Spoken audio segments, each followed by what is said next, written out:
વિચારો કે આપણી આંખો એ ખાલી એક કેમેરા નથી, એ એક જીવતો સુપર એડવાન્સ્ડ બાયોલોજીકલ કેમેરો છે જે એક સેકન્ડના નાના અમથા ભાગમાં પ્રકાશને એક આખી જીવંત દુનિયામાં ફેરવી નાખે છે.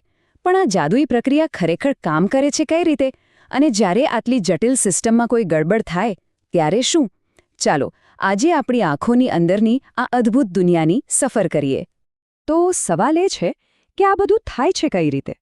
પ્રકાશનું એક નાનકડું કિરણ, જેને આપણે ફોટોન કહીએ છીએ, એ મગજ સમજી શકે એવા ઇલેક્ટ્રિકલ સિગ્નલમાં કેવી રીતે ફેરવાય છે. આખી દ્રષ્ટિનો ખેલ બસ આ જ પ્રક્રિયા પર ટકેલો છે. અને એની શરૂઆત થાય છે આપણી આંખના પાછળના ભાગમાં રહેલા કેટલાક ખાસ યોદ્ધાઓથી. અને આ જાદુઈ પ્રક્રિયાના અસલી હીરો છે ફોટોરિસેપ્ટર્સ. સાદા શબ્દોમાં કહીએ તો આ એવા કોષો છે જે પ્રકાશને પકડે છે. એમનું કામ બસ એક જ છે, પ્રકાશને પકડીને તેને મગજ માટેના એક સંદેશામાં ફેરવવાનું. જો એ ન હોત તો આપણા માટે આ દુનિયા ફક્ત અંધકારમય જ હોત. અને જ્યારે હું કહું છું કેટલાક કોષો, તો એનો મતલબ કેટલો છે તમને ખ્યાલ છે? લગભગ 12,60 લાખ. હા, આપણી દરેક આંખના રેટિનામાં આટલા બધા પ્રકાશ પકડનારા કોષો આવેલા છે. આ આંકડો જ બતાવે છે કે આપણી દ્રષ્ટિ કેટલી જટિલ અને શક્તિશાળી છે. પણ મજાની વાત એ છે કે આ બધા કોષો એકસરખા નથી હોતા. તો આપણી દ્રષ્ટિની આખી સિસ્ટમ 2 ટીમોમાં વહેંચાયેલી છે, ટીમ રોડ્સ અને ટીમ કોન્સ. ટીમ રોડ્સ, જેમની સંખ્યા લગભગ 12 કરોડ છે, એ આપણી નાઇટ વિઝન ટીમ છે. તેઓ ઓછા પ્રકાશમાં પણ હલનચલનને પારખી શકે છે, પણ એમને રંગોની ખાસ પરખ નથી. બીજી બાજુ છે ટીમ કોન્સ, જે લગભગ 60 લાખ છે. આ આપણી ડે વિઝન ટીમ છે. તેઓ તેજ પ્રકાશમાં કામ કરે છે અને આપણને દુનિયાની બધી જ બારીક વિગતો અને રંગો દેખાડે છે. ચાલો હવે વાત કરીએ સૌથી રસપ્રદ ભાગની. જ્યારે પ્રકાશનું એક કિરણ આમાંથી કોઈ એક કોષને ટકરાય છે ત્યારે શું થાય છે? અહીંથી વાર્તા ખરેખર રસપ્રદ અને થોડી વિચિત્ર બને છે. કારણ કે આ કોઈ સાદી લાઇટની સ્વિચ જેવું નથી કે જેને તમે ઓન કરી દો. અને આ જ છે દૃષ્ટિ વિજ્ઞાનનો સૌથી વિચિત્ર અને સૌથી અદ્ભુત ભાગ. વિચારો, જ્યારે સંપૂર્ણ અંધારું હોય ત્યારે આ કોષો શાંતિથી બેઠા નથી હોતા, એ તો સક્રિય હોય છે. એ સતત એક નાનો ઇલેક્ટ્રિક પ્રવાહ ચાલુ રાખે છે, જેને ડાર્ક કરન્ટ કહેવાય છે. મતલબ કે અંધારામાં આ કોષો મૂળભૂત રીતે હંમેશા ચાલુ જ રહે છે. અને આનો સીધો મતલબ શું થયો? આનો મતલબ એ છે કે પ્રકાશ સિગ્નલને ચાલુ નથી કરતો, પ્રકાશ તો એને બંધ કરે છે. હા, તમે બિલકુલ સાચું સાંભળ્યું, પ્રકાશ સ્વિચને ઓફ કરે છે. આ બંધ થવાની જે ક્રિયા છે ને, એ જ મગજ માટેનો સંકેત છે કે અહીં પ્રકાશ છે.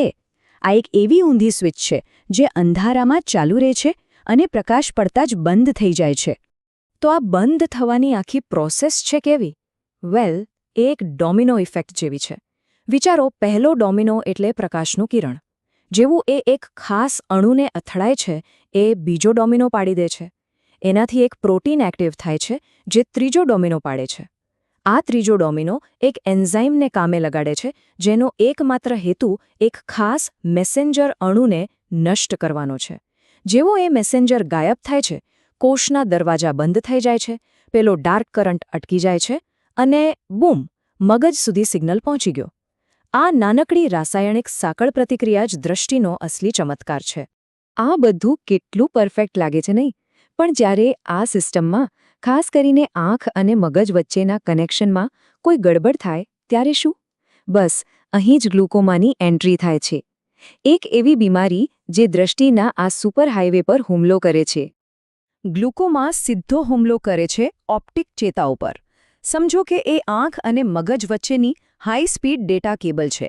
ગ્લુકોમામાં કોઈક કારણસર આંખની અંદરનું દબાણ વધવા લાગે છે, જે આ નાજુક કેબલને દબાવે છે અને ધીમે ધીમે એને નુકસાન પહોંચાડે છે. જો સમયસર ધ્યાન ન અપાય તો દ્રષ્ટિ કાયમ માટે જઈ શકે છે. પણ સારી વાત એ છે કે હવે ગ્લુકોમાની સારવારને જોવાનો આખો દ્રષ્ટિકોણ બદલાઈ રહ્યો છે. Doctor I. પોલ સિંગ જેવા નિષ્ણાતો કહે છે કે હવે આપણે સમસ્યા વધે એની રાહ જોવાની જરૂર નથી. હવેનો અભિગમ પ્રોએક્ટિવ છે. એટલે કે નુકસાન થાય એ પહેલાં જ વહેલી તકે અને અસરકારક રીતે દબાણ ઘટાડવું, જેથી દ્રષ્ટિ અને જીવનની ગુણવત્તા બંને સચવાય. આ બદલાવ કેટલો મોટો છે એ સમજવા માટે જૂની અને નવી રીત જોઈએ. પહેલાં શું થતું? બસ ડ્રોપ્સ અને બસ ડ્રોપ્સ પર જ આધાર રાખવામાં આવતો. સર્જરીને તો છેલ્લા ઉપાય તરીકે જોવામાં આવતી. પણ હવે એવું નથી. હવે ડોક્ટરો પાસે શરૂઆતથી જ એક આખી ટૂલકિટ છે, જેમાં નવા ડ્રોપ્સ, નાની પ્રોસિજર્સ અને અત્યાધુનિક ઇમ્પ્લાન્ટ્સનો સમાવેશ થાય છે. તો ચાલો હવે એ નવી શોધોની દુનિયામાં એક નજર કરીએ, જ્યાં નવા અભિગમને શક્ય બનાવી રહી છે. આ ટેકનોલોજી અને દવાઓ ગ્લુકોમાના દર્દીઓ માટે સાચે જ આશાનું નવું કિરણ લઈને આવી છે. પહેલાં વાત કરીએ આઈ ડ્રોપ્સની. પણ આ કોઈ સાધારણ ટીપા નથી હો. નવી દવાઓ એકદમ સ્માર્ટ રીતે કામ કરે છે.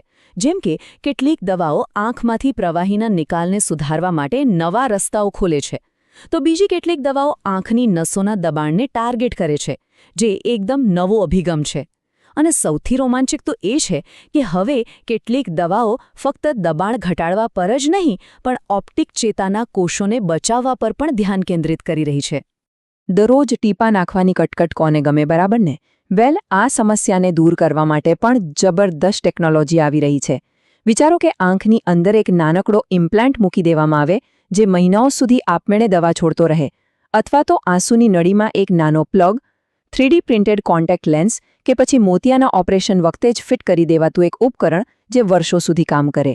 આ બધાનો હેતુ એક જ છે: સારવારને વધુ સરળ અને વધુ અસરકારક બનાવવી.